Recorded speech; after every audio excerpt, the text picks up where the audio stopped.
அன்பானவர்களே, அன்பு வணக்கங்கள். மனிதன் இறந்த பின்பு என்னென்ன சம்பவங்கள் நடைபெறுகிறது என்பதையெல்லாம் தெரிந்து கொள்ள வேண்டியது மிக மிக அவசியமான ஒரு விஷயமாகும். மனிதன் இறப்பு என்பது, அவனை நம்ம என்ன சொல்றோம், ஒரு மனிதனுடைய உடலில் இருந்து உயிர் வெளியேறி செல்வதை தான் இறப்பு, மரணம், சாவு என்று பல பெயர் வைத்து அழைக்கிறோம். ஒரு சில மதங்களில் இறைவனடி சேர்ந்தார்,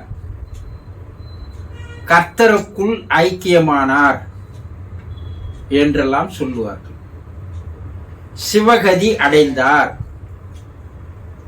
என்று பல்வேறு விதமாக மக்கள் அழைக்கிறார்கள். மனிதனுடைய உடல் 3 விதமான உடல்களை கொண்டவன்தான் மனிதன். நாம் கண்ணால் பார்க்கின்ற உடல் தூல உடல். இந்த தூல உடலுக்குள்ளே கண்ணால் காண முடியாத ஒரு உடல் இருக்கிறது. அதற்கு பெயர் சூக்கும உடல், த ஸ்பிரிச்சுவல் பாடி. அதற்குள்ளே ஒரு உடல் இருக்கிறது, அது காரண உடல், த மேக்னட்டிக் பாடி, சக்தி உடம்பு என்று சொல்லலாம். அதுதான் உயிர். உடல், அதற்குள்ளே உள்ளம், அதற்குள்ளே உயிர், இதை 3ஐயும் கொண்டவன் தான் மனிதன். இதை நீங்க நல்லா புரிஞ்சுக்கணும்னா,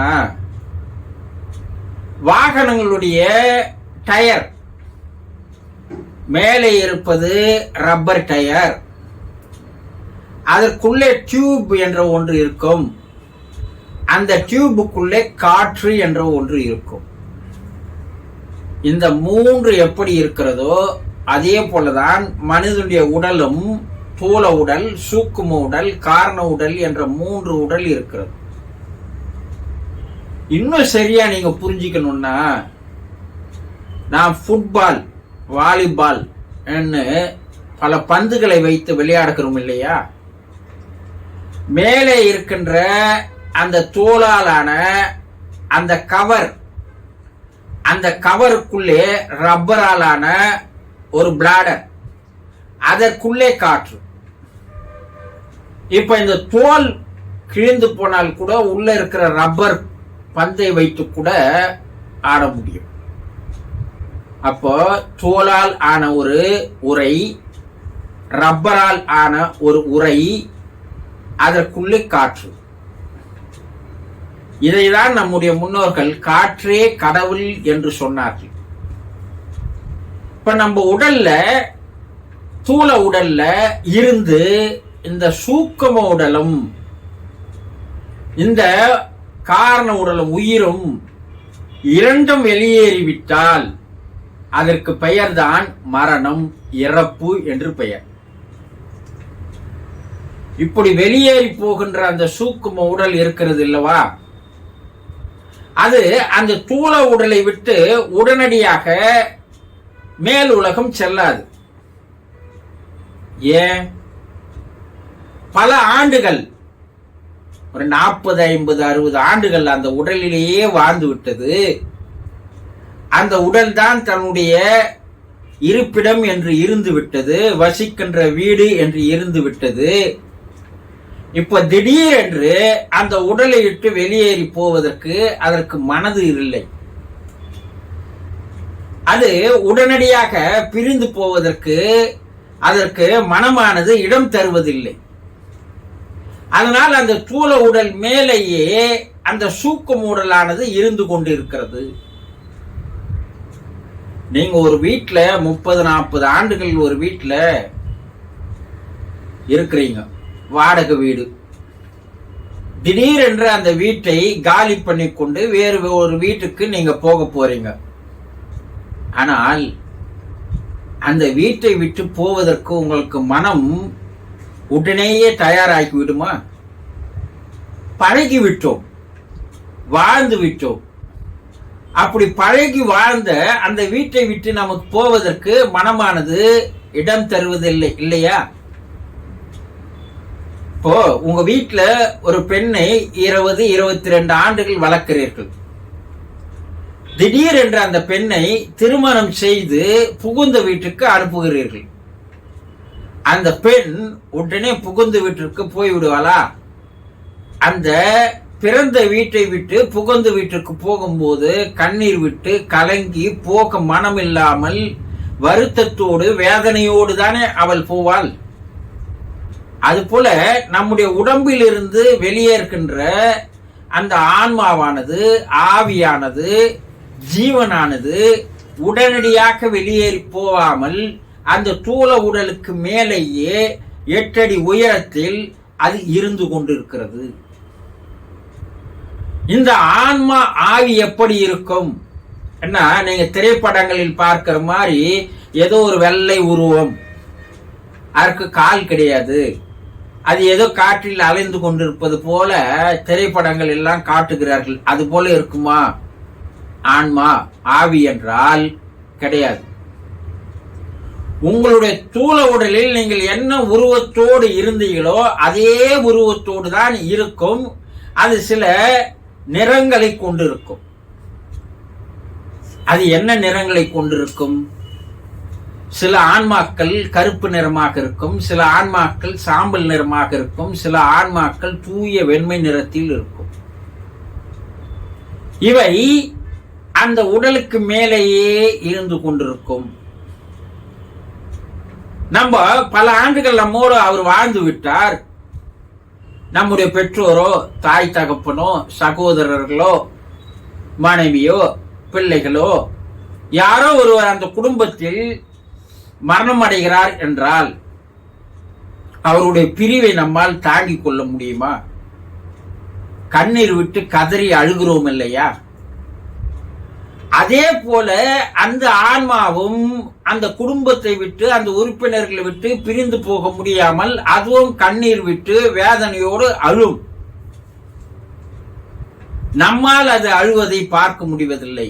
ஆனால் அந்த ஆன்மாவானது இந்த குடும்பத்தில் இருப்பவர்கள் எல்லாம் அழுகின்ற வேதனையை பார்த்து கொண்டிருக்கும்.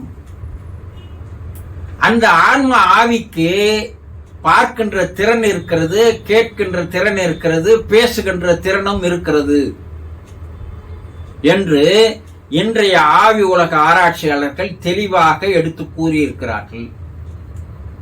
அந்த ஆன்மாவை புகைப்பட கருவி கொண்டு படம் பிடித்தும் காட்டுகிறார்கள். இந்த நூற்றாண்டில் எல்லாமே சாத்தியமாகி இருக்கிறது. அப்ப அந்த ஆன்மா அந்த உடல் இருக்கின்ற வரைக்கும் அந்த இடத்தை விட்டு அது போகாது. மேலே இருந்து கொண்டு தன்னுடைய மரணத்திற்கு யார் யார் வருகிறார்கள், என்னென்ன பேசுகிறார்கள், என்னென்ன செய்கிறார்கள், நம்மளை புகழ்கிறார்களா அல்லது தூற்றுகிறார்களா, திட்டுகிறார்களா என்பதையெல்லாம் பார்த்து கொண்டு தான் வாழ்ந்த வாழ்க்கையை அது நினைத்து நினைத்து பார்த்து வேதனை அடையக்கூடிய நிலையில் இருக்கிறது என்று கூறுகிறார்கள். பல தவறுகளை செய்திருப்பான், பல பேர்கிட்ட கெட்ட பேர் வாங்கியிருப்பான், பல பேர் வயிற்ற அடிச்சிருப்பான், பல பேர் ஏமாத்தி பணம் சம்பாதிச்சிருப்பான், மோசமான செயல்களில் ஈடுபட்டிருப்பான், தீய காரியங்கள் எல்லாம் ஈடுபட்டிருப்பான். அவன் இறந்த பிற்பாடு அவன் மரணத்திற்கு வருகின்றவர்கள்லாம் இவன் இருத்த விட செத்து போனதே மேலுப்பா, என்னென்ன பாவம் செய்தான், என்னென்ன அநியாயம் செய்தான், இவன்லாம் இந்த உலகத்தில் இருந்து என்னத்தை சாதிக்க போறான் போட்டோம் அப்படின்னு இந்த பொதுமக்கள் பேசுவதை கேட்டு அப்போதுதான் தன்னுடைய வாழ்க்கையை நினைத்து பார்த்து பார்த்து அது அழுது கண்ணீர் விடுகின்ற நிலையில் இருக்கிறது, வேதனை அடைக்கிறது, துன்பம் அடைகிறது, துயரப்படுகிறது, கவலைப்படுகிறது என்பதை எல்லாம் இன்று ஆவி உலக ஆராய்ச்சியாளர்கள் கண்டுபிடித்து தெளிவுபட கூறுகிறார்கள். வாழ்கின்ற வரைக்கும் தன்னுடைய வாழ்க்கையை யாருமே நினைத்து பார்ப்பதில்லை. இறந்த பிற்பாடுதான் அவனுடைய வாழ்க்கையை, இறந்த அந்த ஆன்மாவானது தன்னுடைய தூள உடல் வாழ்க்கையை நினைத்து பார்க்கிறது. ரியலைசஸ் பண்ணி பார்க்கிறது. அந்த தூள உடலை எடுத்து போகும்போது அந்த தூள உடலின் பின்னால் எவ்வளவு மக்கள் வருகிறார்கள் என்று பார்த்தால், அப்போ அவன் சரியான வாழ்க்கை வாழ்ந்திருக்கிறான். அந்த ஆன்மா என்ன நினைக்குமா, நம்ம சரியான வாழ்க்கையை வாழ்ந்திருக்கிறோம், இவ்வளவு பேர் மக்களுடைய மனங்களிலே நாம் இடம் பிடித்து இருக்கிறோம், சரியான இறைவன் தந்த நம்முடைய பிறப்பை சரியான முறையில நாம் வாழ்ந்திருக்கிறோம் என்று அது சந்தோஷப்படுகிறதாம். அந்த தூள உடலை கொண்டு போய் அதை எரித்தாலோ புதைத்தாலோ வேறு வழி இல்லாமல் வாழ்ந்த உடலை விட்டு உடல் அழிக்கப்பட்டு விட்ட பிற்பாடு தான் வாழ்ந்த வீட்டை நோக்கி அது வரும். ஏன்னா பல ஆண்டுகள் அந்த வீட்டில் வாழ்ந்துச்சு இல்லையா. தூள உடல் வாழ்ந்து கொண்டிருக்கவில்லை, தூள உடலுக்குள் இருக்கின்ற அந்த ஆன்மா தான் அந்த குடும்பத்துல அந்த இடத்துல வாழ்ந்திருக்குது. நம்ம என்ன நினைக்கிறோம், தூள உடல் தான் வாழ்ந்தது என்று நினைத்து கொண்டிருக்கிறோம். இல்ல, உங்கள் உடலுக்குள் இருக்கின்ற ஆன்மா தான் உங்களுடைய வாழ்க்கையை வாழ்ந்து கொண்டிருக்கிறது. இப்ப அந்த ஆன்மா அந்த வீட்டில் வந்து வசிக்க ஆரம்பிக்கும். பல நாட்கள் பல மாதங்கள் கூட இருக்க ஆரம்பிக்கும். ஆனா நம் கண்ணுக்கு தெரியாது. அந்த குடும்ப உறுப்பினர்கள் பக்கத்திலேயே இருக்கும், தெரியாது. குடும்ப உறுப்பினர் பேசுவதை எல்லாம் கேட்கும், தெரியாது. நாம் எதையோ நினைத்து பேசிக் கொண்டிருப்போம். அந்த குடும்பத்தில் உண்மையாக விசுவாசமாக இருக்கிறார்களா இல்லையா என்பதை அந்த ஆன்மா பார்க்கும். அவர்கள் அந்த ஆன்மாவை வாழ்ந்த போது அவர்கள் எதிரில் நடித்துவிட்டு இறந்த பிற்பாடு அவரை பற்றி தூற்றிக்கொண்டோ திட்டிக் கொண்டோ ஏதோ பேசிக் கொண்டிருந்தால் அந்த ஆன்மா கவலை அடைவதோடு வேதனைப்படுகிறது. அந்த குடும்பத்திற்கு பாதுகாப்பு இல்லாத ஒரு சூழ்நிலையை அது ஏற்படுத்தி விடுகிறது. தன்னை திட்டுபவர்களை, தன்னுடைய உழைப்பை பயன்படுத்திக் கொண்டவர்களை, தான் இல்லை என்ற பொழுது எவ்வாறெல்லாம் பேசுகிறார்கள் என்று அந்த குடும்ப உறுப்பினர்களுக்கு பல தீங்குகளை விளைவிக்கிறது, பல கெடுதல்களை ஏற்படுத்துகிறது. எந்த ஒரு நல்ல செயலும் நடைபெற விடாமல் தடுத்து விடுகிறது. அதே அந்த ஆன்மாவை போற்றி புகழ்ந்து கொண்டிருந்தால், அவர் இருக்கிற வரைக்கும் எங்க வாழ்க்கை நல்லா இருந்தது, அவர் எங்களை பாதுகாப்பா வச்சிருந்தாங்க, அன்பா கருணையா பாசமா நேசமா எங்களெல்லாம் பாதுகாத்தாங்க, அவர் இல்லைன்றது எங்களுக்கு ஒரு பெரிய குறையா இருக்குது, அப்படி பேசும்போது அந்த ஆன்மா அந்த குடும்ப உறுப்பினர்களுக்கு ஒரு பாதுகாப்பாக இருக்கிறது, நல்ல சில செயல்களை செய்கிறது. பின்பு குறிப்பிட்ட காலத்திற்கு அப்பால் அந்த உடல் மீது பற்றுதல் அதற்கு விட்டு விடுகிறது, அந்த குடும்ப உறுப்பினர்கள் மீது பற்றுதலை விட்டு விடுகிறது. போக போக போக அது தன்னுடைய அடுத்த வாழ்க்கை முறையை நினைத்து பார்க்க ஆரம்பிக்கிறது. இனி நாம் அடுத்த என்ன செய்ய வேண்டும் என்பதை அந்த ஆன்மாவுக்கு மேலே இருந்து இறை நிலையானது உணர்த்துகிறது. இனி அங்கே உனக்கு இடம் இல்லை, நீ வந்து சேர வேண்டிய இடம் இங்கே, அதனால் நீ வா என்று மேலே இருக்கின்ற அந்த இறை சக்தியானது அவர்களுக்கு உணர்த்தி உணர்த்தி ஒரு குறிப்பிட்ட மாதங்களுக்கு அப்பால் அந்த ஆன்மா மேல் நோக்கி செல்கிறது. இவையெல்லாம் 100% உண்மை என்பதை இன்றைய மருத்துவ உலகமும் ஏற்றுக்கொள்கிறது. ஆவி உலக ஆராய்ச்சியாளர்களும் அதை தெளிவுபட நிரூபித்து காட்டியிருக்கிறார்கள். இதையெல்லாம் நம்முடைய முன்னோர்கள் பல ஆயிரம் ஆண்டுகளுக்கு முன்னாடியே உணர்ந்து தெரியப்படுத்தினார்கள். அந்த மேல் உலகம் சென்ற பிற்பாடு அதனுடைய வாழ்க்கை முறைகள் எப்படியெல்லாம் இருக்கிறது என்பதை மிக தெளிவாக விரிவாக விளக்கமாக நீங்கள் தெரிந்து கொள்ள வேண்டியது மிக மிக அவசியம். அதை அடுத்த வீடியோவில் உங்களுக்கு தெளிவாக விஞ்ஞான விளக்கங்களோடு தெளிவுபட எடுத்து கூறுகிறேன். சந்தோஷம்.